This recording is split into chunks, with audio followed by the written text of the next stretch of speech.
Bien, bonsoir. On peut laisser la lumière comme ça, c'était bien, cette intimité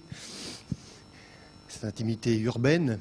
Donc nous accueillons ce soir Xavier Geiter, j'espère que je prononce bien son nom. Il est basé à la fois à Bruxelles et à Gand. C'est un architecte qui a fait ses armes avec Rem Koolhaas. D'ailleurs, l'a-t-il vraiment quitté? Il va nous le dire, puisqu'il continue à travailler pour lui, mais avec lui, à côté de lui, sur des projets aussi importants que les Halles, un projet qui nous concerne tous ici. C'est un architecte urbaniste, vraiment urbaniste. La question urbaine, la substance urbaine, non seulement ça le concerne, ça le titille, on pourrait presque dire que ça l'excite. Il a écrit des textes, il a réfléchi, notamment une recherche qui fait date aujourd'hui, qui s'appelle After Sprawl, donc après l'étalement, comme s'il y avait après un tremblement de terre, qu'est-ce qui se passe? Donc il va nous expliquer tout ça ce soir. Par ailleurs, c'est un architecte qui construit aussi. Il m'a dit dans une conversation rapide ce matin qu'il trouvait qu'en Belgique et notamment en Flandre, la structure urbaine était un peu délitée, qu'il n'y avait pas la qualité du tissu français. Il s'en plaignait, donc il parlait même de chaos. Donc vous voyez que le chaos n'est pas réservé à la mégalopole japonaise, mais qu'aussi dans les paysages de Flandre, ça peut arriver. Et justement, dans ce contexte chaotique, si vous me permettez l'expression, eh bien, il construit des maisons, par exemple, la maison Brascat, qui lui a valu d'être finaliste pour le prix Mies van der Rohe, car c'est un habitué du prix Mies van der Rohe, il a été plusieurs fois finaliste. Cette maison est construite dans un paysage de la forêt d'Anvers, avec des dunes, et justement, il s'est servi de la dune pour, à la fois comme la rampe du parking ou du garage, devrais-je dire, et comme le seuil de la maison. Donc une maison qui est traitée sous l'angle de la disparition, de la fusion avec le paysage. Plus loin, à Groningen, sur un concept général de Toyo Ito. Toyo Ito, vous savez, qui travaille sur le blurring architecture, qui veut dire l'architecture, comment dire, au contour indicible, au contour informel. Eh bien, il a travaillé sur les notions de transparence et de translucidité, sur un concept de maison. Puis, pour ne parler que de ces trois projets, parce que le reste c'est lui qui va le faire, à Breda, là sur un travail de reconquête d'une base militaire, eh bien, il a travaillé sur 5 tours qu'il place d'une certaine manière. Donc là, on a un travail à la fois sériel et travaillant sur l'orientation très subtile. Il va nous expliquer tous ces concepts.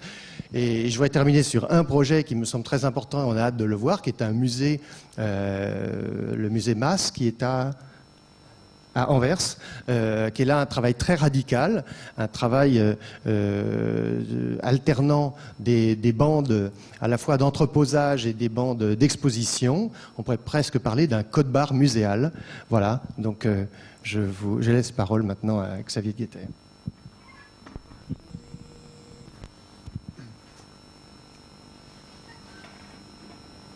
Bonsoir. Tout d'abord, je dois dire que cette conversation de ce matin, ce n'était pas du tout une plainte. S'il y a un dénominateur général dans notre travail, je pense que c'est exactement cet positionnement et repositionnement à chaque fois, dépendant de l'échelle du programme et du lieu, pour se reconstruire un ordre urbain. Parce que, et ces premières images doivent démontrer ça, notre contexte en Belgique une bonne partie de l'Hollande est très particulier d'une part, mais très général d'une autre part. Il y a bien beaucoup de régions en Europe de l'Ouest où il y a une situation très comparable. Donc cette plainte, c'est plutôt... comment le dire, c'est simplement une constatation et une fois qu'on a assumé cette constatation, c'est plutôt un champ de liberté qui nous est offert qu'une restriction en général. Donc ce qu'on n'a pas, c'est des structures urbaines comme on en trouve à Paris, où le non-bâti définit et met de l'ordre dans l'urbain. En fait, quand on regarde cette image qui montre la partie centrale de la Flandre avec les villes Bruxelles, Anvers et Gand comme principale tache bleue. Le bleu ici, c'est tout ce qui est construit, donc immeubles, infrastructures, etc. Une ville comme Bruxelles a beaucoup moins de structures urbaines, c'est beaucoup plus un conglomérat d'idées différents que Paris. Mais cette manque de structure est encore beaucoup plus présent dans ce qui se trouve entre les villes, ce qui était en temps du paysage, mais qui ne l'est plus aujourd'hui. Et donc, notre travail se situe très souvent dans des telles situations. Alors, je vais commencer par vous montrer quelques maisons dans ce paysage d'antan qui s'occupent déjà de cette question. Puis, je vais vous montrer aussi, mais de façon très rapide, parce que c'est une étude plutôt large qui compare toutes les 6 régions dans l'Europe de l'Ouest qui essayent à comprendre et aussi qui proposent des projets de grande échelle dans cette situation, donc étude qui s'appelle After Sprawl. Et après, je viens à des situations normales, disons, de projets, de réels projets qui vont presque tous, ou partiellement en tout cas, être construits, mais dans lesquels à chaque fois, on se cadre dans une manque de structures existantes. Parfois, on y ajoute de structures. Parfois, on est limité au potentiel de l'architecture lui-même pour formuler une réponse. Et dans ce sens, il n'y a pas une tellement grande différence entre urbanisme et architecture pour nous. En fait, ce qu'il y a, c'est que les moyens, quand on est urbaniste ou quand on est dans la position de pouvoir changer quelque chose dans le contexte, les moyens sont simplement différents. Mais en fait, les questions, pour nous, restent les mêmes. Et donc, je ne suis pas du tout d'accord, par exemple, que l'architecture limiterait les possibilités et que l'urbanisme l'ouvre. Ça, c'est une chose qui... donc, pour moi, une bonne architecture ouvre aussi bien des possibilités que du bon urbanisme. Alors, quelques images. Donc, celles-ci sont des zooms de la photo d'avant, et elles montrent un patchwork de mélange entre entre usages différents, agriculture et villages, lotissements, étalement urbain. Et donc la même situation on trouve dans... je ne sais pas s'il ne faut pas diminuer les lumières pour mieux voir. Cette image, c'est la transition entre ville et campagne d'antan. Donc une qualité ou manque de qualité, si vous voulez, de nos villes, c'est que leur étalement dans le vide autour se fait d'une façon très très lente. C'est une situation qu'on trouve bien sûr aussi à Paris et même autour de Paris et même sur une très grande échelle, mais une différence importante, c'est que dans notre cas en Flandre et dans bien d'autres régions où les villes sont plutôt petites, et l'utilisation de la campagne est plutôt intense. La grande différence, c'est que là, c'est un système, c'est devenu un système pas très organisé et en tout cas jamais réfléchi d'avance. Mais donc ça c'est la plus grande différence. Je vais très vite vous montrer deux maisons qu'on a fait il y a bien 10 ans qui traitent la problématique de façon différente. Parce que la première maison, elle se trouve exactement dans un lotissement au milieu de ce patchwork de différentes utilisations du paysage, du terrain. Un nouveau lotissement qui est situé entre trois autres natures artificielles, on pourrait dire, autour. Et ces différences de pâturage, une fois parc de notre côté, parc culturel de notre côté, et un troisième ancien lotissement qui est devenu complètement de la nature nouvelle. Ces situations différentes, on les a fait entrer sur une parcelle en faisant 4 jardins différents, et ces 4 jardins différents, ils font des incisions dans un volume qui est plus ou moins donné par les règles urbanistiques. Et donc ces règles sont très simples en général. Il faut construire au milieu du terrain. Il faut souvent un toit en pente. Et donc ça, on a simplement accepté ici.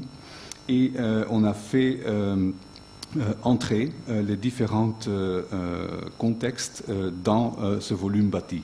Donc on voit ici 3 des 4 incisions, parfois au rez-de-chaussée, parfois sur les étages. Et en fait, toute l'architecture de la maison se fait par cette simple décision.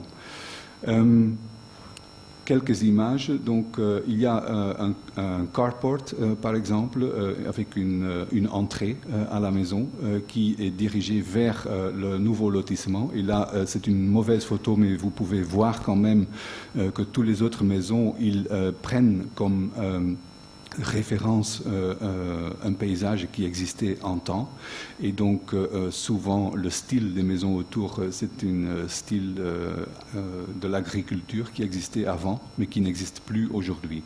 Donc en fait, cette première maison, c'est une recherche de prendre en compte la réalité d'autour et de la prendre comme une idée génératrice pour l'architecture possible à l'intérieur de ce volume.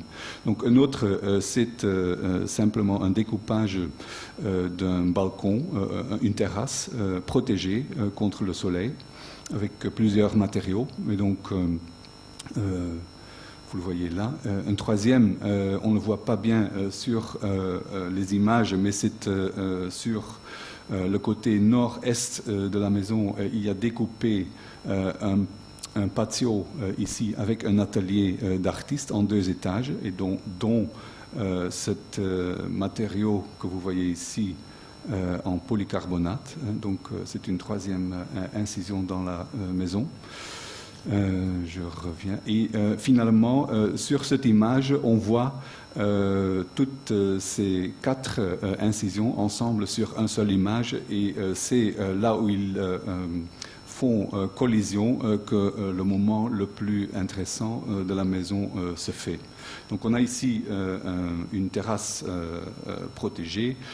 Il y a un jardin bas qui entre dans le living et qui sépare le coin de repas du living room. On voit le patio en haut.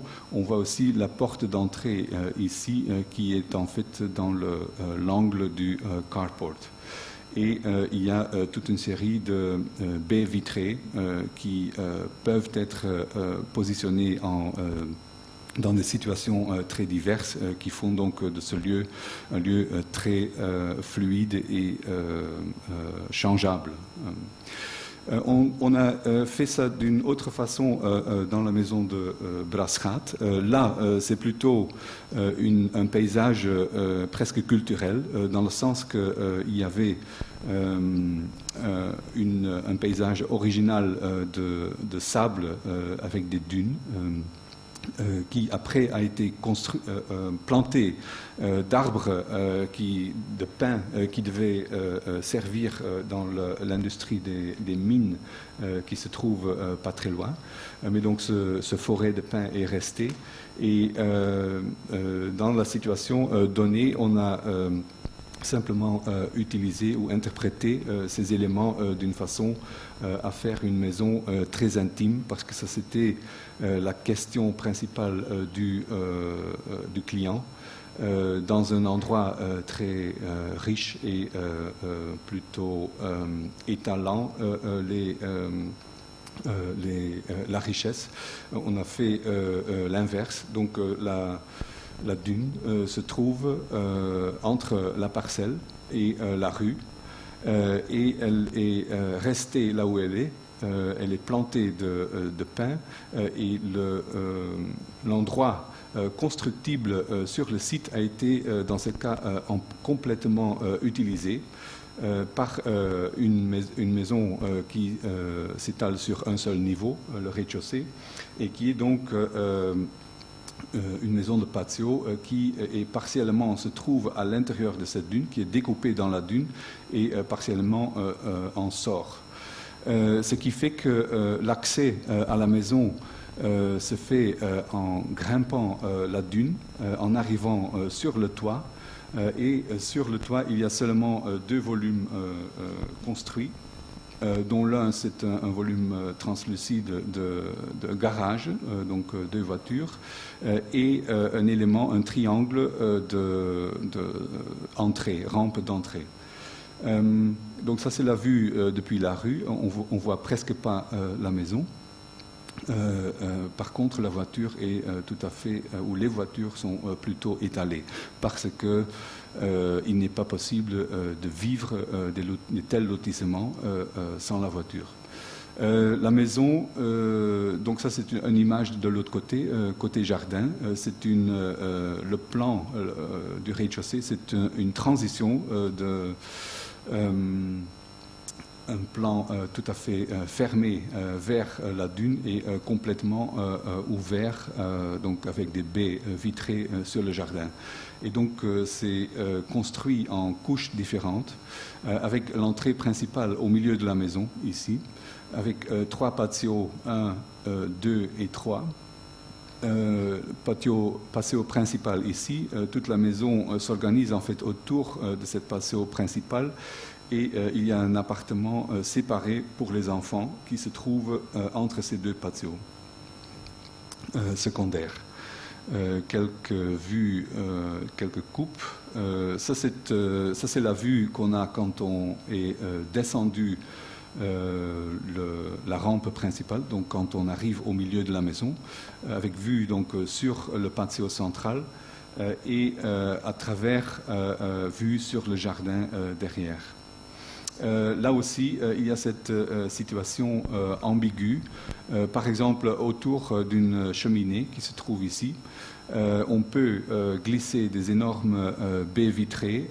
Il y a une partie du patio qui est couvert, et donc il y a des situations possibles tout à fait fluides entre intérieur et extérieur.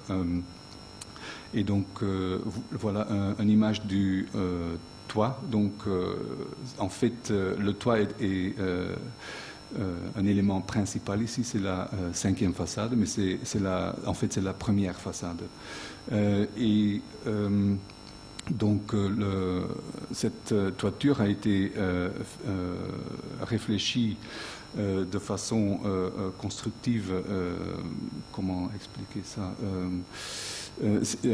en termes de confort. Donc c'est toute une dalle qui flotte au-dessus de la construction principale, et donc l'accès des voitures est absolument pas entendu d'en bas. Même au point que c'était un problème que les utilisateurs n'entendaient pas du tout les voitures. Ils ont fait après une grille à l'entrée qui bouge à chaque fois pour bien entendre les visiteurs. Alors ça, c'est deux approches avec un programme modeste pour trouver des nouvelles relations avec ce paysage semi-urbain, semi-naturel. Ça a culminé dans une étude qu'on a fait il y a 3-4 ans, qui était en fait une étude un peu demandée par De Singel à Anvers, centre d'exposition en architecture. Dans laquelle on a comparé la situation en Flandre avec 5 autres régions en Europe de l'Ouest, donc tous dans la banane bleue, comme on l'appelle. Notamment les alentours de Londres, qui donc s'étalent encore beaucoup plus loin que les alentours de Paris. Le Randstad hollandais, puis la partie centrale de la Flandre, le Ruhr, la partie au nord de la Suisse, qui ne figure pas sur ce plan-ci, et la partie nord-est de l'Italie, dans la plaine de la rivière Pô, disons tout le pays derrière Venise, où donc à chaque fois il y a des structures assez différentes, mais où les densités de construction sont comparables. Et c'est, je pense, une situation qu'on ne trouve pas vraiment en France. En fait, il y a beaucoup de raisons pour ça, mais l'une, c'est que la France, depuis très longtemps, a été un pays très centralisé et hiérarchisé, et donc où il y a toujours quand même une ville centrale, un système de villes plus petits, régional, de province, et une vraie campagne qui reste jusqu'à aujourd'hui. Vous voyez, je crois très bien sur ce plan que les régions dont je parle sont bien différentes. Donc l'une se trouve ici, une deuxième se trouve ici un peu plus en bas. Londres, Randstad hollandais, le nord de la Suisse et la région Pau. Et donc, toute cette étude porte en fait sur les terrains ou le non construit qui, dans ces régions, est dans la plupart du temps non structurant, jamais réfléchi, et dans la plupart des cas un délaissé. Donc ça peut prendre beaucoup de formes, cet espace non construit. Donc c'est par exemple aussi toute la verdure qui a été plantée pour séparer les grandes infrastructures du paysage. Mais ça peut être aussi l'espace non construit qui se trouve entre les maisons, par exemple dans des îlots ouverts, ou même la surface non construite qu'on trouve dans un simple lotissement entre deux maisons. Donc toute l'étude porte là-dessus. Il y a deux parties. L'une montre sur des plans, sur des cartes, la nature de cet espace. L'autre propose toute une série de projets. Dans ce cas de la Flandre, projets avec des points de départ très différents. Aussi bien en échelle qu'en, on pourrait même dire, point de vue politique, Donc on juxtapose un nombre de projets qui ont le simple but de montrer cette richesse possible qui peut en être. Donc en fait, toute l'étude, c'est une réaction contre, par exemple, le monde urbanistique en Belgique, qui en principe est un monde assez frustré, parce qu'il n'existait pas avant de l'urbanisme. Et aujourd'hui, on essaye de fixer une situation qui est née plus ou moins naturellement, sans planification organisée. Et donc, mais le but principal en général des urbanistes chez nous, c'est de fixer et d'en tirer les meilleures possibilités. Tandis que nous, on dit cette manque d'organisation et d'ordre qu'on trouve par exemple à Paris, c'est plutôt une grande richesse possible, simplement ça dépend ce qu'on fait avec. D'abord, donc 6 photos des différentes régions. Celui-ci, c'est, je recommence, ça c'est Londres, donc tous sur la même échelle. Londres et alentour, Randstad hollandais, avec Amsterdam, Rotterdam, La Haye. Et avec le soi-disant vide qui se trouve entre, un vide qui se remplit très vite aujourd'hui, la Flandre, le Ruhr, le nord de la Suisse, donc avec les villes de Zurich à droite sur l'image, au-dessus de ici donc Basel là et Berne ici en bas, et puis la région du Pô avec Venise ici dans l'eau. Donc on a fait, je vais vite à travers les cartes qu'on a fait. Donc il y a 6 types de cartes, de plans qui comparent toutes ces régions sur exactement la même échelle et avec la même précision aussi. Si ça c'est la Flandre, et on voit donc comment s'étale le construit. Donc ce que vous voyez ici, c'est souvent les constructions en ruban, donc qui suivent des chaussées, qui fait que les espaces ouverts sont vraiment très petits d'échelle. Un autre type de carte, c'est toute l'infrastructure existante, donc pour la même région.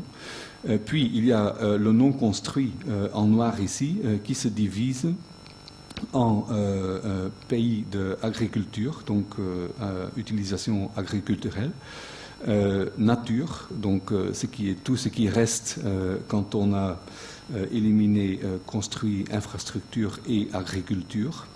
Et donc sur ce plan, par exemple, on voit que le plus grand ensemble vraiment naturel qui nous reste en Flandre, c'est presque dans la ville de Bruxelles, c'est la forêt de Soignes. Et puis dernièrement un plan qui montre toutes les cours d'eau, les fleuves et les canals et les lacs. Donc je remontre la situation pour Londres, photo aérienne, construit avec un étalement de non construit à l'intérieur de la ville, donc les parcs et les espaces verts, structure, donc infrastructure, paysage, excusez-moi, agriculture, nature, et ici ça devient intéressant. En fait, quand on montre seulement la nature dans et autour de Londres, on s'aperçoit qu'il y a pas de différence en fait entre ville et extérieur de la ville.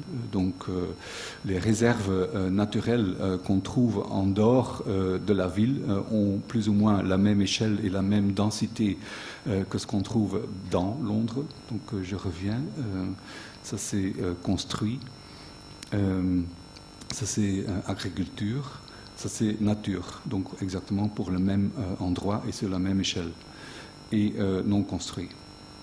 Je montre maintenant tous les plans qui montrent le non construit des 6 régions, donc Londres, Randstad hollandais, donc avec la même précision et même échelle, Flandre, et on voit le forêt de Soignes ici en bas, donc presque à l'intérieur de la ville, Ruhr, Area, Suisse, et la région du Pô, qui principalement, elle, a une structure orthogonale dans la plaine que l'on voit ici, différentes champs orthogonales qui ont été faits exclusivement pour organisation de l'agriculture, mais qui aujourd'hui deviennent disons, les axes fondateurs pour l'urbanisation qui se fait en ce moment. Encore une fois, la même série en détail, donc c'est des zooms, disons, le plus général possible. Disons Londres, mais à l'extérieur de Londres. Le Randstad, donc ça montre la taille et la relation exacte entre construit et non construit. La Flandre, le Ruhr, la Suisse, où en fait chaque village d'antan est devenu une entité complète en soi et qui est principalement séparée par l'un de l'autre par la géographie existante, et Italie du Nord. Ce type d'information s'applique aussi très bien sur une échelle plus petite. Donc, je montre les 6 plans pour la région autour de Bruxelles, construits. Donc avec les parcs à l'intérieur de la ville qui structurent la ville, mais avec les espaces à l'extérieur de la ville qui ne structurent rien du tout. Infrastructure, le non construit, agriculture, qui entre très profondément toujours dans la ville. Donc il y a par exemple un endroit entre l'aéroport et le centre de la ville où il y a plein de développement de bureaux, où il y a entre autres aussi le haut-temps, mais où il reste beaucoup de champs d'agriculture. Nature, comme j'ai expliqué avant, et eau, qui dans le cas de Bruxelles n'est pas très important. Donc ça, c'est les séries de cartes qu'on a développées pour pouvoir comparer et étudier les choses qui sont communes dans les différentes régions, mais aussi, ou plus encore, pour pouvoir comparer les différences qui existent. Et c'est clair que le passé, l'histoire de ces régions joue beaucoup dans le développement, dans les développements particuliers, mais dans presque chaque situation, il y a quand même la réalité que ce développement, ce type de développement, c'est beaucoup développé dans un sens beaucoup plus dense et intense dans les 30 dernières années. Alors, les projets pourraient être comparés à des... donc, ce n'est pas nouveau ce qu'on cherche à faire, mais ça peut très bien être comparé à des projets qui datent souvent du 18e, 19e. En fait, dans tous les siècles, dans toutes les périodes, il y a eu des projets qui donnent de la structure ou une certaine ordre à la campagne dans ce temps. Et, ça s'est fait de façon très différente. C'est en fait exactement ce qu'on a recherché à faire. Et cette série de projets, je ne peux pas vous les expliquer tous parce qu'il manque le temps aujourd'hui, mais ils sont organisés où ce n'est pas une série de projets très spécifiques liés à certains lieux. Certains vont sur l'ensemble de la région en Flandre que j'ai montré, donc avec une taille de 120 km sur 80 à peu près. Mais ils sont donc organisés autour de verbes qui proposent dans la situation existante des différents points de départ, disons. Comme par exemple celui-ci, où l'on accepte parfaitement tout l'existant, c'est-à-dire les lotissements, les grandes infrastructures, le paysage agricole d'antan qu'on transforme en autre chose. Donc ici, dans ce cas, on dit que l'agriculture telle qu'elle existe aujourd'hui va profondément changer, ce qui va donner une nouvelle utilisation au terrain qui se libère. Et donc, dans ce cas spécifique ici, on propose de superposer le plan de Versailles sur tout cet existant. Donc vous voyez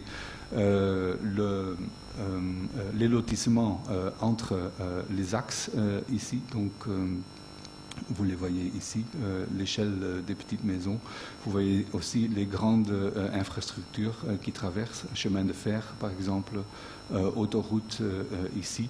Et donc le but de ce projet spécifique ici, c'est de ajouter une couche à l'existant qui pourrait radicalement, profondément changer cet existant en même temps. Ça, c'est l'acte ici qui est montré donc de glisser autre chose, une nature tout à fait artificielle dans l'existant, ce qui pourrait donner des images comme celui-ci, où donc la parcelle, le lotissement reste. Certaines utilisations privées de jardins pourraient devenir publiques. Il y a par exemple une des axes qui traverse le lotissement, et il y a tout ça se croise avec l'infrastructure existante d'autoroute. Donc il y a trois mondes ici différents, 3 ou 4 qui se mélangent parfaitement. C'est comme je l'ai dit, c'est des projets qui, à chaque fois, prennent un point de départ spécifique et qui mènent plutôt presque à l'extrême les conséquences. Un autre, c'est dans la région de Bruxelles, où on envisage de faire plusieurs choses à la fois, dont un, c'est de lier cette forêt de soigne donc non construite, grande plaine, pas une plaine, forêt non construite, avec un autre lieu non construit, celui de l'aéroport. Donc on propose de transformer cette zone ici, avec l'OTAN qui se trouve dedans, en zone publiquement accessible, mais avec une transformation lente du construit existant à l'intérieur. En même temps, ce projet-ci envisage de mettre une limite à l'étalement qui se fait aujourd'hui. En fait, c'est un exercice ici qui essaye de redéfinir tout ce qui se trouve entre le construit. Et donc cette image-ci montre une situation pas finie, donc en cours de plantation, on pourrait presque dire, où la nature à l'intérieur de ce croix se transforme profondément. Donc un bras est à l'intérieur de la ville, un autre s'étale à l'extérieur et en fait dans les champs qui entourent. Et ça, c'est une des images qui pourraient en naître. Il y a ici comment on appelle ça en français, champ de cours pour un hippodrome, oui, qui qui est dans le paysage aujourd'hui, mais qui vient moitié-moitié dans le paysage agriculturel et dans le paysage culturel. Je ne vais pas... peut-être encore celui-ci qui propose sur l'ensemble du terrain entre les villes d'Anvers, Gand et Bruxelles. C'est d'une série, un projet dans une série. Celui-ci est peut-être le plus radical. En fait, ce qu'il propose, c'est que dans la partie pâle que vous voyez, donc entre les carrés, l'étalement tel qu'il se produit aujourd'hui est admis et même encore encouragé, pourrait s'intensifier et pourrait avoir très peu de respect pour la nature qui existe encore. Et par contre, il y a tout un tram de zones de à peu près 5 par 5 kilomètres qui, eux, sont ou bien protégés, ou bien remis à l'original, ou bien où pourraient naître des natures ou des paysages tout à fait artificiels. Donc ça pourrait donner pas le paysage d'antan de la Flandre, mais un catalogue de nouvelles possibilités de développement. Donc c'est suggéré dans ce dessin-ci où donc l'étalement devient vraiment libre dans les zones entre et où les carrés deviennent chacun thématiques en soi. Ça ne veut pas dire qu'on ne peut pas construire à l'intérieur de ces zones, mais construction serait toujours sujettie à des règles très oui, parfois sévères, parfois non, mais de toute façon très différents. Un dernier projet montre plutôt sur l'échelle d'un village. Un village qui, dans ce cas spécifique, mériterait d'être protégé. Et on le protège en proposant tout un nombre d'éléments paysagères qui sont très probable de se développer dans un futur pas très loin. Donc, comme des zones d'agriculture très avancées, comme une montagne de déchets qui est couvert de cette même type d'agriculture, comme un grand bassin d'eau qui est fait à cause de l'urbanisation elle-même, donc un bassin de rétention d'eau pluviale.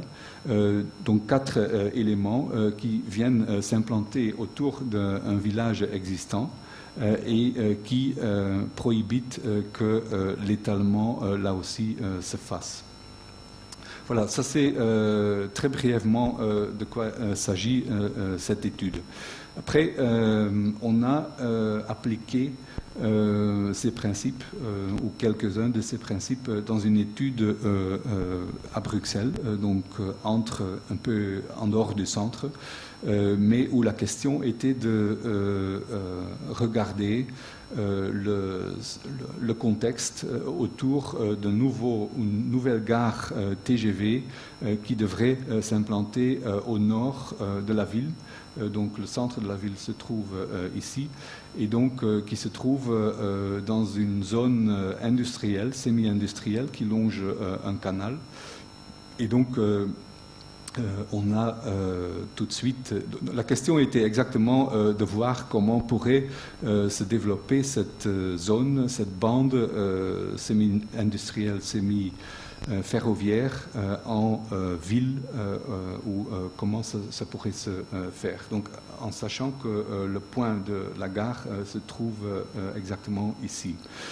Cet plan montre toutes les situations urbanistiques différentes qui se trouvent autour, donc avec en rouge ce qui est réseau urbain classique, donc avec des îlots fermés, en orange îlots ouverts, en jaune les lotissements plutôt, avec les zones monofonctionnelles aussi en lilas, zones industrielles en gris qui longent le canal, et différentes verts qui montrent le non construit dans ses différentes qualités en termes de public-privé.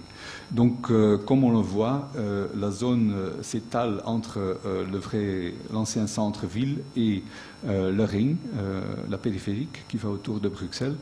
Donc, ça a une longueur d'à peu près 8-9 km. Et sur ce plan, on voit tout ensemble, en fait. Il s'agit de cette zone. Le centre de la ville se trouve ici. On voit tous les anneaux de développement de la ville qui, à chaque fois, sont accompagnés par un espace vide, parc, jardin, qui aide à structurer chaque couche, disons, de développement. Et le vide autour qui, lui, n'est pas du tout structurant, mais qui a donc un peu la même nature. Et ça, c'est ce qu'on a proposé.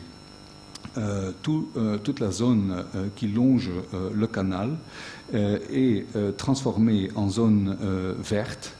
Donc il y a un réseau vert d'une longueur de 8-9 km dans lequel sont dessinées des poches très denses de construction, partiellement existantes, partiellement nouvelles. Et cette zone verte aurait comme qualité principale que vers la ville ancienne, la nature serait d'une qualité sauvage, et vers l'extérieur, la nature serait de plus en plus dessinée, de plus en plus raffinée.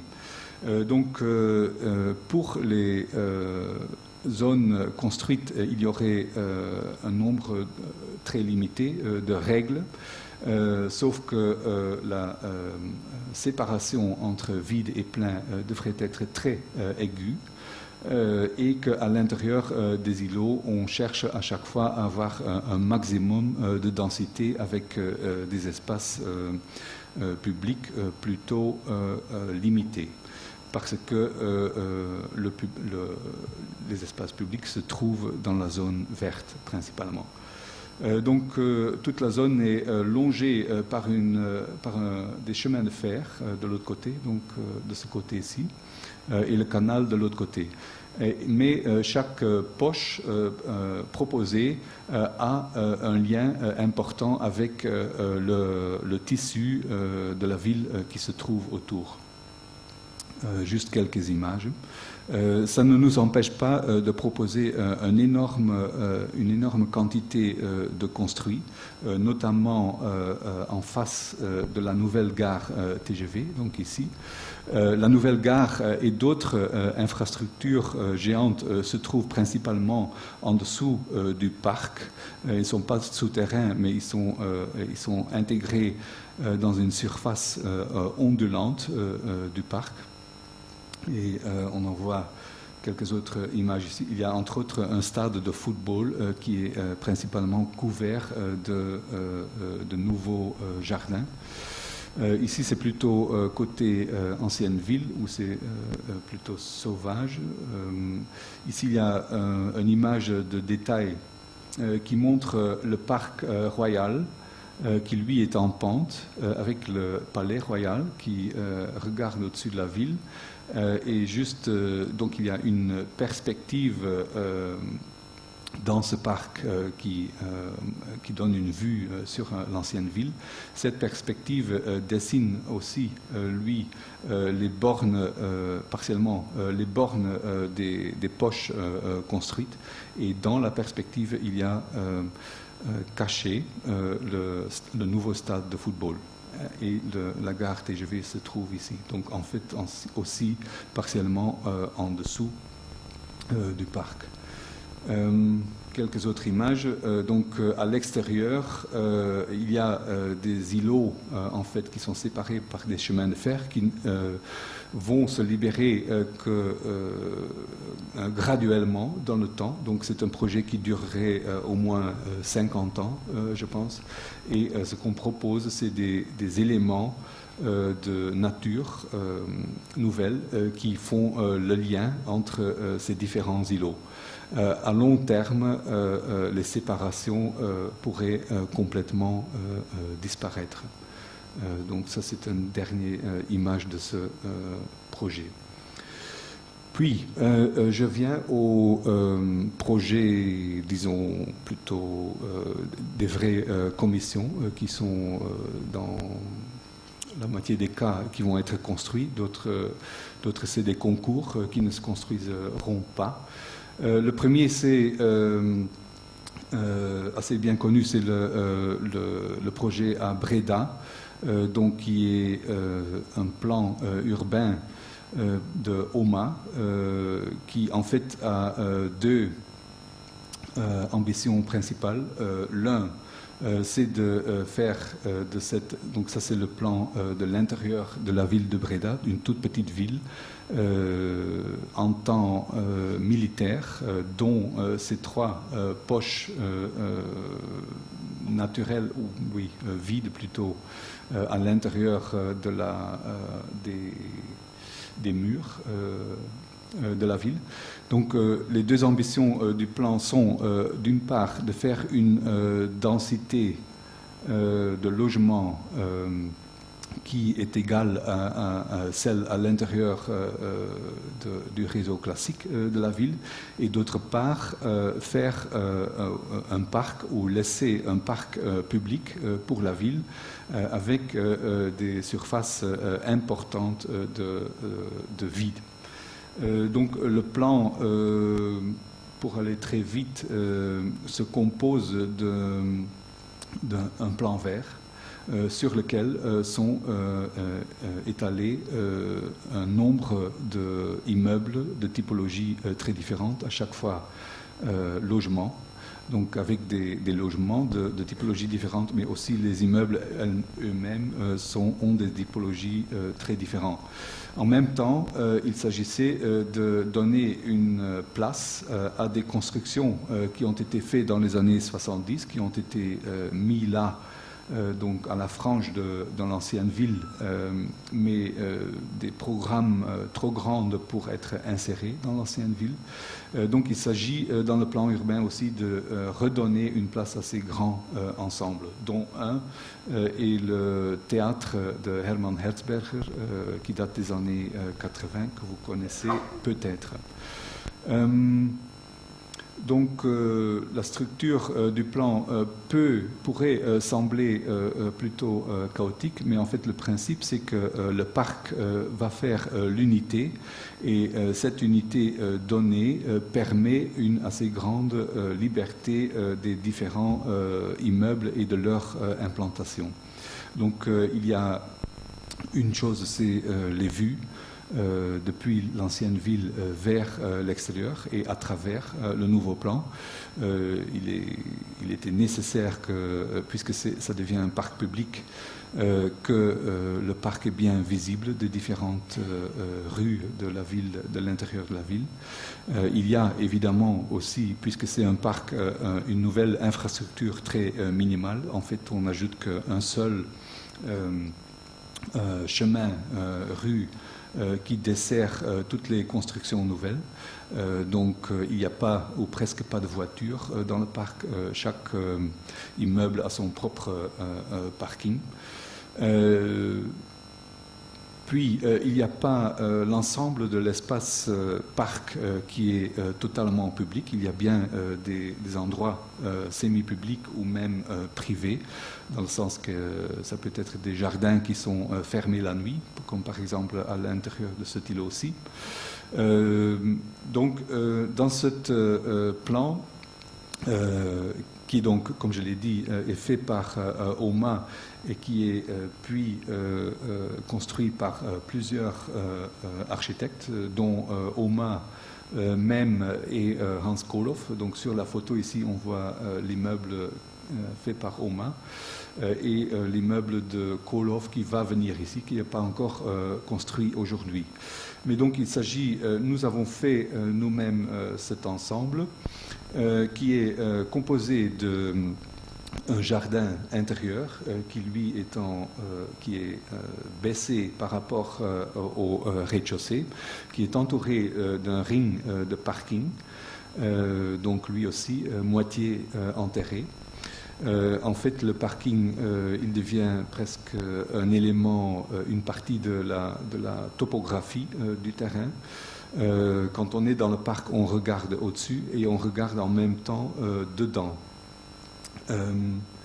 Et sur ce parking sont organisées 5 petites tours de façon très dense et aussi de façon que je ne sais pas si vous voyez sur ce plan les axes visuels, mais en fait ce schéma veut montrer que l'implantation exacte des tours est fait pour cadrer, pour qu'une tour cadre la vue de l'autre. Aussi, les bâtiments qui vont venir autour cadrent la vue des tours. Donc il y aura une relation assez précise, pas seulement entre les tours eux-mêmes, mais aussi avec les bâtiments qui l'entourent. Donc jardin intérieur qui, dans ce cas ici, il est quand même totalement public, mais où donc le jardin donne accès aux différents immeubles. En fait, ils se trouvent à chaque fois entre jardin et parking, donc ils sont tous directement accessibles du ring du garage, aussi bien que du jardin. Mais il se trouve en réalité que le vrai lieu public dans ce projet n'est pas situé dans le jardin, mais plutôt dans le garage. Donc, la réalité montre que, puisque c'est un garage translucide, le toit est translucide, et donc il y a beaucoup de lumière de jour, c'est là que les gens se rencontrent. Donc les plans des maisons, c'est pas là où est le plus grand intérêt du projet. En fait, c'est des appartements souvent grands, mais il devait répondre à toutes les exigences du promoteur, donc c'est plutôt assez standard. Par contre, où on a pu faire des choses qui en fait marquent le projet, c'est dans la construction, entre autres, où puisque la hauteur des appartements ou des immeubles était limitée par un plan urbain qui existait avant, et que le promoteur voulait mettre un maximum d'étages là-dedans, on a proposé de faire des espaces qui ont des vitres du sol au plafond. Donc ici, c'est un appartement pas fini, mais donc une fois que le sol vient dedans, le sol vient vraiment au ras et le plafond aussi au ras avec les vitres. Et donc pour ne pas avoir des poutres qui pourraient encore psychologiquement diminuer la hauteur des espaces, on a proposé ce quadrillage, non pas quadrillage, mais frame plutôt en béton, qui donc porte les dalles, qui fait aussi la stabilité de l'ensemble des bâtiments, des tours, et qui donc marque beaucoup la nature des bâtiments. En principe, il y a 3 façades différentes, dont l'un, c'est celui que je viens de décrire, donc avec des vitres du sol au plafond. Un autre, c'est des panneaux en béton anthracite avec du, je ne sais pas le mot en français, slate, stone, incrusté dedans. Ardoise, oui, c'est ça. Et un troisième type, et ça c'est les façades intérieures, comme ici, en briques émaillées blanc, qui reflète à l'intérieur de ce jardin un maximum de lumière de jour. Par contre, l'ensemble des bâtiments existants que vous voyez ici, il s'agit de deux îlots, celui-ci et celui-ci, séparés par une rue aujourd'hui. Donc la qualité de l'existant, c'est plutôt un conglomérat de différents bâtiments qui datent de différentes époques, mais puisque c'était un cloître avant, est en fait très fermé sur la ville. Et avec les transformations à faire maintenant, c'était l'occasion de proposer à la ville, aussi bien qu'à la direction de l'école, de vraiment revoir la relation entre ville et campus. Donc, ce qu'on a proposé, c'est de transformer, d'ouvrir les deux îlots, et de faire à l'intérieur de la ville, de proposer exactement un nouveau square, puisqu'il se trouve sur des axes visuels assez importants à l'intérieur de la ville. Donc, par rapport à l'existant, on abandonne ce jardin encastré, donc entouré d'un mur, pour en faire un square. Libre de voitures, avec deux entrées de chaque côté, et avec sur le nouveau square un programme petit mais important dans la relation avec la ville, une bibliothèque de livres d'art et d'architecture aussi, qui est posée sur le nouveau square. Donc une bibliothèque qui n'appartiendrait plus seulement à l'école, mais aussi à la ville. Donc on a proposé de l'avoir ouvert tard le soir, et cet élément pourrait complètement changer la relation école-ville. Juste quelques images de cette petite bibliothèque qui n'est pas encore très développée, qui est juste une idée pour l'instant. Un immeuble très restreint en prise au sol, translucide, avec comme principe que les étagères des livres font la construction même du bâtiment. Donc tous les livres sont organisés dans la façade du bâtiment. Il y a parfois des petites fenêtres qui donnent une transparence vers le square. Et puis les différents niveaux sont différenciés par les infrastructures verticales, escaliers et ascenseurs qu'on met dedans. Je ne vais pas venir en détail ici parce que ce n'est pas, comme je l'ai dit avant, très élaboré encore. Par contre, donc ça c'est le positionnement sur le square de ce nouveau bâtiment, bien dans l'axe d'une des rues qui donne dessus, mais donc à développer. Par contre, je vais vous montrer un autre bâtiment qui vient ici, qui redéfinit, disons, un jardin intérieur qui se trouve ici et qui, lui aussi, changera beaucoup l'apparition, l'image de l'école.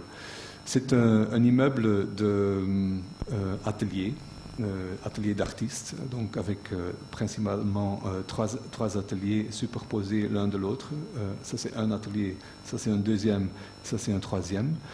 Tous les trois ont besoin de lumière de jour zénitale, et sans avoir de soleil évidemment. Et ça c'est la coupe de principe. Donc un bâtiment qui fait beaucoup avec le profil dans la rue, aussi bien qu'avec le profil à l'intérieur du jardin. Ça, c'est l'implantation exacte. C'est en fait une superposition de 3 volumes fermés avec entre eux 2 espaces complètement vitrés. Et les volumes opaques, ils sont orthogonales, mais superposés d'une façon que en bas, on définit bien la rue et qu'en haut, on redéfinit le jardin à l'intérieur, l'orthogonalité du jardin intérieur. Ça, c'est quelques images qui expliquent le bâtiment. Donc, les ateliers en bas font double hauteur avec des mezzanines dedans. Les éléments noirs, c'est les éléments porteurs du bâtiment et les seuls porteurs, donc il n'y a pas de colonne et c'est à chaque fois, donc ça c'est l'atelier au-dessus, c'est à chaque fois les murs opaques qui font poutre. Donc c'est un autre atelier avec une mezzanine dans l'autre sens et un troisième atelier qui lui a qu'un seul. Une seule étage et qui a de la lumière zénitale sur l'ensemble de la surface. Image de la maquette, donc 3 volumes opaques avec entre eux un jeu de matériaux transparents, translucides, avec intégré des louvres qui font qu'on capte seulement la lumière du nord. Donc dans une situation assez dense de ville, 3 ateliers superposés qui chacun ont de la lumière zénitale. Ça c'est la vue dans la rue, donc entre un ancien bâtiment néo-gothique qui appartient à l'école et un autre bâtiment qui n'appartient plus à l'école. La coupe jardin intérieur. Donc en général, les pentes des vitres vont vers l'intérieur, sauf dans une seule situation ici, où c'est un atelier pour vitres, donc vitrerie, verrière, où l'on a besoin d'un plan de travail incliné pour pouvoir travailler en contre-lumière. Coupe longitudinale avec les 2 éléments porteurs et éléments de circulation verticale aussi. Diagramme des façades. Donc ici on voit le bâtiment ancien qui se trouve à l'intérieur du jardin et donc avec lequel le nouveau bâtiment entre en relation. Côté façade, côté rue. Quelques images qui montrent aussi, dans ce cas-ci, une transparence au rez-de-chaussée vers le jardin intérieur et en dessous du bâtiment ancien qui se trouve dans le jardin. Autre image de la rue. Le bâtiment est pensé en béton de couleur légère, donc pas avec du piment mais avec un ciment blanc. Quelques vues de l'intérieur. Donc toutes les mezzanines sont faites en briques de verre. Donc en fait, les matériaux, c'est le béton et les matériaux, différents matériaux transparents ou translucides. Image sur le 2e niveau d'atelier, donc avec l'atelier vitre, ici avec le plan incliné dans l'autre sens. Et le niveau supérieur, lui, plus bas, atelier de textile. Et ça, c'est une dernière image prise de l'intérieur de l'ancien jardin qui, lui, est plein de pierres et donc des éléments anciens qui sont à réorganiser dans le jardin. Puis, je viens au projet MAS qui était annoncé ici.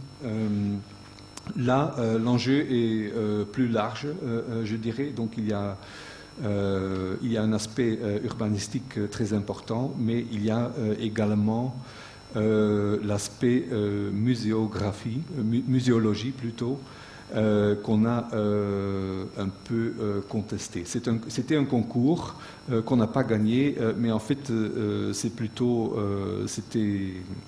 on pouvait s'attendre à ça parce que c'est un contre-projet. Dans le sens que, urbanistique, avec ce musée, la ville voyait plutôt une situation comme à Bilbao, où on fait vraiment que du city marketing avec les nouveaux bâtiments clés. Donc notre position a été contre cette démarche.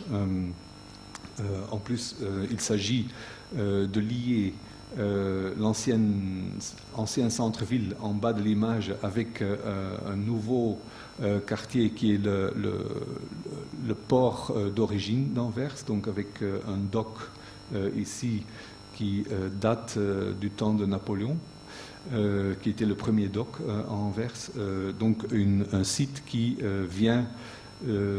qui commence à se développer comme vraie ville au lieu de port. Donc une des ambitions principales de la ville en termes urbanistiques, c'était de faire un bâtiment phare qui devrait devenir catalyseur des développements à venir ici, un élément qui fait la transition aussi.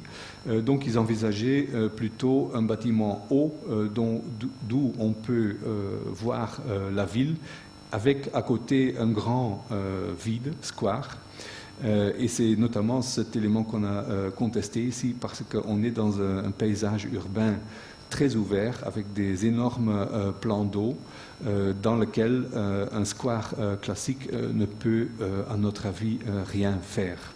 L'autre ambition du plan, comme je l'ai dit, c'était la muséologie. En fait, le programme du musée, c'est un conglomérat, on pourrait dire, de 4 musées existants qui tous ont à voir avec l'histoire de la ville, du port, du peuple qui y habite, etc. 4 musées différents, donc une collection énorme qui a comme caractère principal que les objets n'ont pas nécessairement énormément de valeur, mais qui souvent sont impressionnants par leur multitude. Et le client, le curator, voulait un espace où il peut étaler sa propre vision de cette histoire en utilisant un tout petit nombre d'objets de cette collection. Donc une muséologie où c'est le curator qui dirige les pensées des visiteurs. Alors, nous pensions que c'était très maladroit, en fait, aujourd'hui, pour faire ça, avec ce type de collection. Et on a plutôt réfléchi à un système où le musée devient, en fait, dépôt, et où le dépôt est rendu accessible pour des publics différents. La base, c'est ce tram-là qui, donc très bas, bande ouvert et fermé. Le fermé, c'est les dépôts. Ouvert, c'est les expos. Et ça se traduit en coupe très diagrammatique de telle façon-ci. Ça, c'est une coupe transversale où on voit cette altération de fermé et ouvert, et une coupe dans l'autre sens où on est dans une des espaces ouverts, mais où il y a des perforations dans les bandes fermées, ce qui permet de faire des espaces plus grands. Alors, tout ça montre l'organisation du musée. C'est trop long pour tout expliquer ça, mais en fait, on envisageait de faire presque pas un bâtiment, mais plutôt un système, un matrix dans lequel on trouve la place pour tous ces objets très différents en échelle, en valeur, en termes historiques aussi, et en même temps où on pourrait recevoir des visiteurs de nature très différente. Donc entre celui qui vient une seule journée en Belgique et qui l'après-midi même doit encore visiter la ville de Bruges, lui il peut voir en un quart d'heure le musée. L'autre extrême serait étudiant en histoire qui y vient pendant des années chaque jour pour étudier son sujet très spécifique. Ça c'est la forme finalement. Comme je l'ai dit, l'intention c'était de faire presque pas de bâtiment, mais plutôt un tram qui sait régler toute cette multitude. Comme je vous ai expliqué avant, c'est pas si strict, ouvert et fermé que ça. Donc il y a des espaces qui se trouvent entre, qui font un réseau en soi de visites. Un autre réseau se trouve sur le toit. Et en fait, la transition entre l'ancienne ville et la nouvelle ville dans le port se fait à travers et au-dessus du musée. Donc il y a par exemple ce parcours-ci qui mène à un petit espace ouvert à mi-hauteur dans le musée, avec une rampe qui redescend par là. Il y a une grande ouverture sur la ville dans les différentes ouvertures, donc parfois on peut se promener partiellement dedans. Il y a aussi de l'eau qui entre dedans pour pouvoir exposer des bateaux à l'intérieur du musée. Et ça, c'est le plan d'ensemble qui montre cette alternance d'une part, mais en même temps une richesse spatiale ajoutée par les espaces plus grands, mais aussi par tout un niveau souterrain qui lui traite tous les programmes qui ne sont pas strictement exposition ou dépôt. Donc comme une salle de conférence, une exposition temporaire, salle d'accueil, bibliothèque, librairie, magasin, je veux dire, et entrée principale.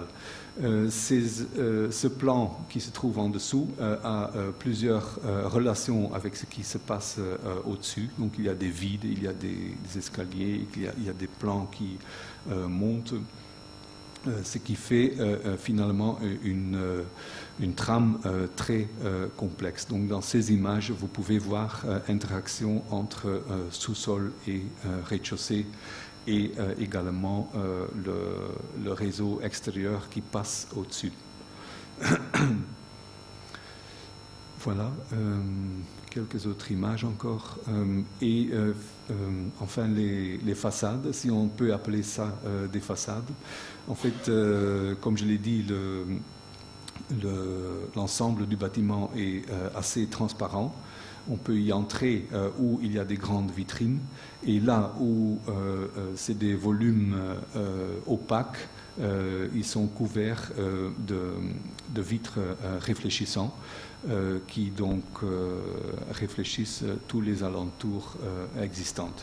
Et puisque le bâtiment ne fait que 8 mètres d'auteur, en général, dans le contexte, il disparaît presque au lieu de se manifester comme un signe nouveau dans la ville. Oui, quelques images de vidéos de l'intérieur, mais je vais continuer. Un autre projet, c'est tout à fait en dehors du contexte que j'ai décrit jusqu'à maintenant, même qu'il s'agit d'un lotissement assez ordinaire à l'extérieur de la ville de Séoul. Un projet qui va être très probablement être construit aussi. Ici, notre intervention a été vraiment architecturale, donc on n'avait aucune influence sur les alentours. En fait, c'est très spécial comme programme. C'est une centaine d'éditeurs de livres de la ville de Séoul qui se réunissent à l'extérieur de la ville sur un lotissement, tous ensemble. Ou presque tous ensemble. Et la seule chose qu'on a pu faire là-dedans, c'est de proposer aux différents... donc nous sommes l'architecte, un seul éditeur, mais plusieurs architectes ou beaucoup d'architectes ont réussi à proposer un programme à ces éditeurs qui est beaucoup plus riche que seulement faire du bureau donc pour ces maisons d'édition. Et ce qu'on a proposé, c'est toute une série de programmes ajoutés, comme galeries, appartements, donc cafétéria, afin de pouvoir créer une vie qui ne dure pas de 9 jusqu'à 5 heures, mais qui donne la possibilité vraiment de faire de ce lotissement de donner une certaine vie urbaine. Le principe du bâtiment est très simple. Il y a un bloc, un rectangle avec des surfaces ouvertes. Et pour les avoir le plus flexible et ouvert possible, on a décidé de mettre la structure à l'extérieur et aussi les ascenseurs, escaliers, toilettes. Donc tout est organisé à l'extérieur, avec l'exception d'un espace vide, un patio, on pourrait dire, qui se trouve, lui, au milieu du projet. La structure est faite par donc structure antisismique, complètement faite par des profils en métal L, avec des dimensions de 12 sur 12 cm. Donc, comment l'expliquer, un skin, une peau presque structurelle, qui porte l'ensemble des dalles ainsi que les programmes infrastructurels à l'extérieur. Et puis le rez-de-chaussée, lui, il est partiellement libre, espace extérieur, avec seulement un pavillon à l'intérieur, un pavillon d'entrée, avec des bureaux ici et les autres programmes à l'étage plus haut et en sous-sol. Et donc, ce qui fait que le bâtiment est très transparent en bas et devient opaque en haut. Ça, c'est les plans, très brièvement. Ça, c'est la parcelle. On fait une vide, un patio qui mène vers un sous-sol. Le bâtiment est exactement situé à côté de ce patio. Ça, c'est les éléments à l'extérieur. Ça, c'est l'écran métallique porteur qui dessine un espace extérieur couverte avec un pavillon d'entrée à l'intérieur. Et dans ce pavillon d'entrée, il y a le vide de la patio. Ce n'est pas le bon mot parce qu'il change de qualité à chaque étage. Donc, au niveau plus bas, c'est un vide vers le haut. Au-dessus, c'est simplement un sol non, pardon, ça c'est le sous-sol qui est plus grand, qui prend l'ensemble de la parcelle, qui est archive en même temps que studio, avec le patio qui se trouve ici, et avec le bâtiment au-dessus qui se trouve ici. La structure métallique continue donc dans le sous-sol. Le premier étage où l'élément central est vide. Au-dessus, ça devient un sol en verre Et au-dessus, ça devient un vide avec une grande terrasse. Donc ici, c'est studio, appartement, etc. Coupe sur le bâtiment, donc à travers le vide central. Principe de structure, ici c'est encore 15 cm sur 15 dans le détail, mais c'est devenu 12 après, qui change beaucoup dans l'aspect total du bâtiment. Façade est vue en maquette, donc à l'espace au rez-de-chaussée. Et voilà. Et pour terminer, un projet urbanistique qui est en soi de grande échelle, mais puisqu'il s'agit d'un micro-État qui n'est pas tellement grand finalement. Il s'agit d'une étude d'extension de Monaco, donc une étude demandée par la principauté. Et en fait, c'est une première étape de ce processus qui a comme but d'ouvrir le débat sur cette extension qui est très, en termes économiques, très nécessaire. Mais comme vous le savez peut-être, les possibilités sur la terre existante sont très limitées aujourd'hui. Donc on a développé quatre modèles très différents, assez différents, qui ont tous comme principale questionnement, notamment quel sera le statut de la mer en termes d'espace public futur. Donc Monaco est limité à une surface de 2 km² à peu près. Il y a un port protégé. Il y a quelques icônes, dont un est le rocher avec le palais du prince, et l'autre c'est le bâtiment du casino qui lui est très important parce qu'il a fait du pays, il y a un siècle, il a fait du pays plutôt une firme. Donc, dans chacun des modèles qu'on a proposés, tous les deux ont un rôle principal. Alors, pour bien vous situer, de toutes les micro-États, Monaco est le plus petit après le Vatican. Mais en termes de densité, il est largement le plus élevé. Donc on arrive il y a à peu près 35 000 en fait, habitants à Monaco sur un tout petit peu plus de 2 km². Donc il y a une forme d'urbanité très rare, on pourrait dire.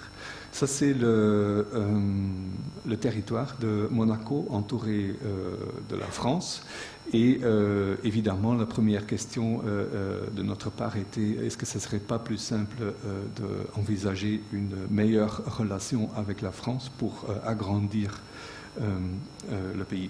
Mais ça, c'était tout à fait hors de question, même si la mer ici devient tout de suite très profonde et que donc il faut des constructions considérables pour pouvoir étendre le pays. Ça, c'est une des situations d'antan. Donc Monaco a été bien plus grand avant, dans le 18e, si j'ai bien retenu. Mais donc aujourd'hui, c'est réduit à cet espace-là.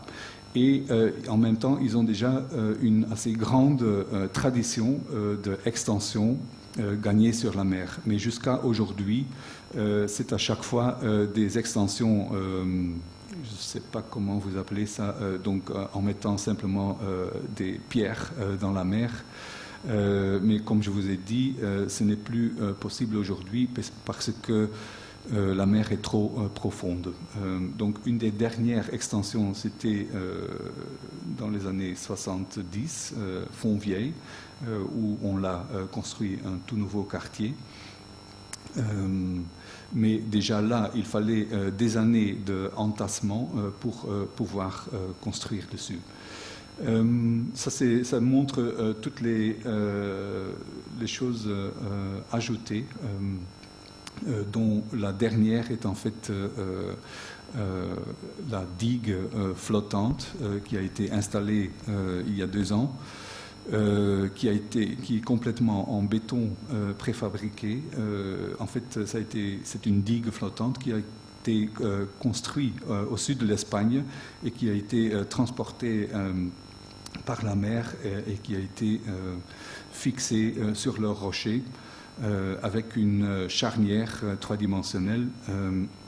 Donc, ça se comporte comme un bateau, un grand bateau, plus ou moins. Mais donc, la question est simplement comment faut-il... Parce que l'étude est aussi la base, sera la base d'une réponse aux promoteurs qui proposent des dizaines de projets d'extension dans la mer par année à la principauté. Donc la pression économique est énorme. Quelques images d'abord sur Monaco même. Donc la cohabitation de densités très différentes. Donc, et au-delà du laid ou beau, ça donne quand même une urbanité très intéressante en soi. Toutes les extensions récentes, comme celui-ci, sont à chaque fois des mélanges entre bâtiments et infrastructures. Par exemple, sur cette image ici, un hôtel, il y a le circuit Formule 1 qui passe en dessous de ce bâtiment. Très particulier. Le réseau des rues et des espaces publics est totalement défini par la topographie aussi. Donc en fait, Monaco, ce n'est qu'un flanc côté sud pas une montagne, mais une colline plutôt. Mais cet réseau ne suffit pas. Et en fait, il y a un deuxième réseau souterrain, souvent souterrain, avec des tunnels, des passages, des escaliers mécaniques qui relient principalement dans l'autre sens toutes ces différentes hauteurs. Et ici, on voit leur possibilité d'extension aujourd'hui. En fait, les seuls terrains à construire sont les anciens chemins ferroviaires qui se trouvaient ici, qui aujourd'hui sont devenus un tunnel dans le rocher. Mais donc, dans 10 ans, tout ça sera consommé. Donc, comme je vous ai dit, 2 icônes principales, le rocher avec l'ancienne ville et le palais du prince, et le casino, qui est donc sur une situation très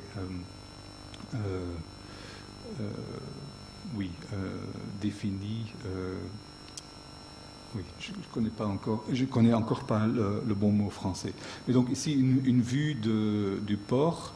On voit aussi le Cap Menton. Donc là derrière, il y avait la cabane de Le Corbusier. C'est là aussi, là derrière, qu'il s'est noyé. Et un peu plus loin, on voit l'Italie. Ça, c'est le territoire maritime de Monaco, 25 km en profondeur. Ça, c'est la terre en noir. Et la zone d'étude se limitait à une profondeur de la mer de 80 mètres.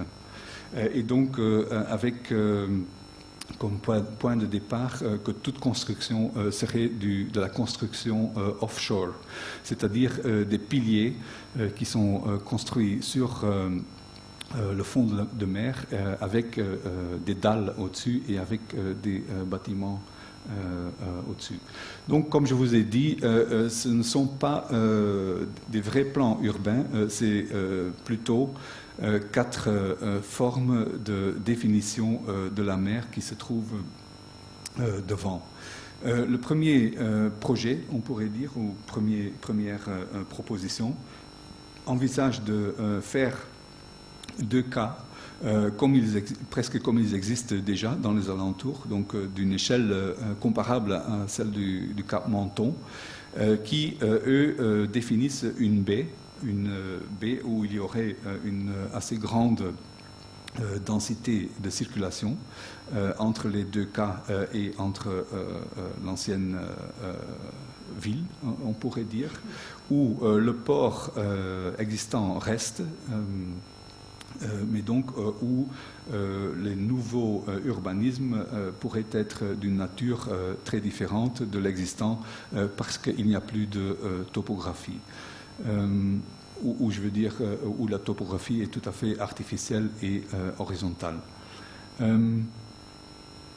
Avec quelques images, donc en fait c'est la proposition où l'ancien Monaco reste le plus intact et où le casino, aussi bien que le rocher, gardent leur rôle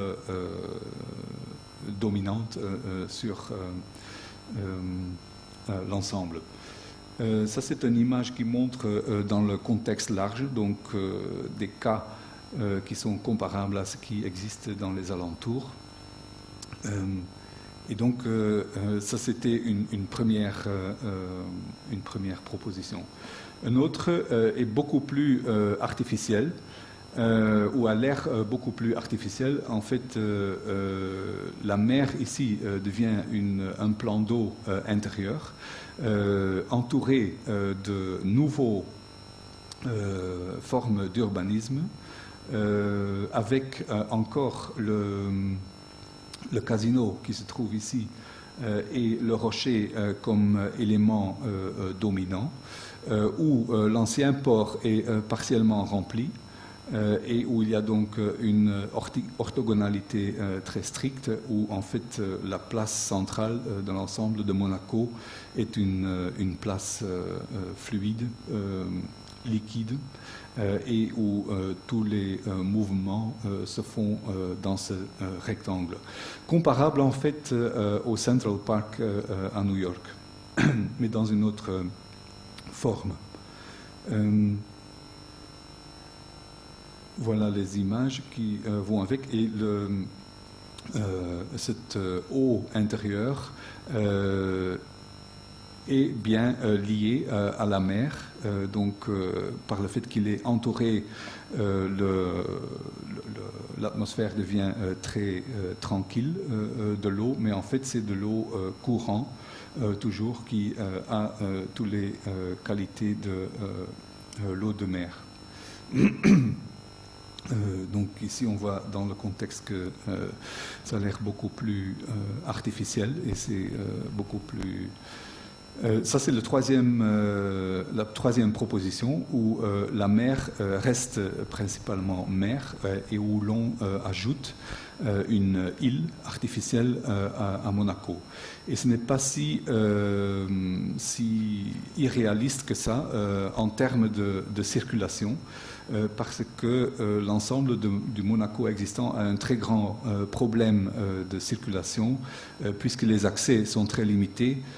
Il y a, je vous ai dit qu'il n'y a que 35 000 habitants, mais il y a à peu près 60 000 emplois à Monaco, et sûrement il n'y a pas tous les monégasques qui travaillent. Donc il y a beaucoup de gens de l'extérieur qui viennent quotidiennement dans Monaco.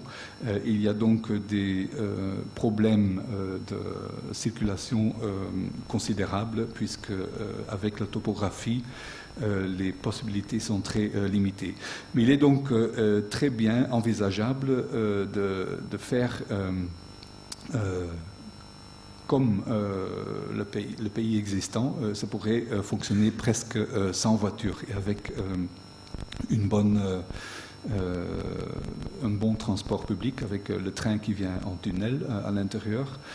Donc on envisage ici aussi l'île qui pourrait être principalement sans circulation mécanique. L'île a, à notre avis, un caractère Janus, c'est-à-dire il y a deux côtés très différents. Direction mer, il pourrait avoir la même densité que l'ancien Monaco. Derrière, il y aurait toute une série d'infrastructures. Et là aussi, c'est inspiré sur l'existant à Monaco même. J'ai jamais vu des immeubles comme à Monaco dans lesquels on trouve des programmes tellement différents. Donc on peut trouver dans Monaco des immeubles qui sont sur un étage usine, autre étage hôpital, autre étage restaurant pour fonctionnaires et puis en dessous de tout ça encore une centrale d'incinération de déchets. Tout ça combiné en un seul bâtiment. Donc le même besoin existe toujours et la moitié de l'île pourrait prendre de tels programmes. Ce qui ferait que la vue depuis Monaco pourrait être celui d'une île comme les autres, mais une fois qu'on va plus haut, disons de la France, on voit une île qui a deux côtés très différents. Ça, c'est la conséquence dans le grand contexte. Mais donc, principalement, la mer reste mer telle qu'elle est aujourd'hui.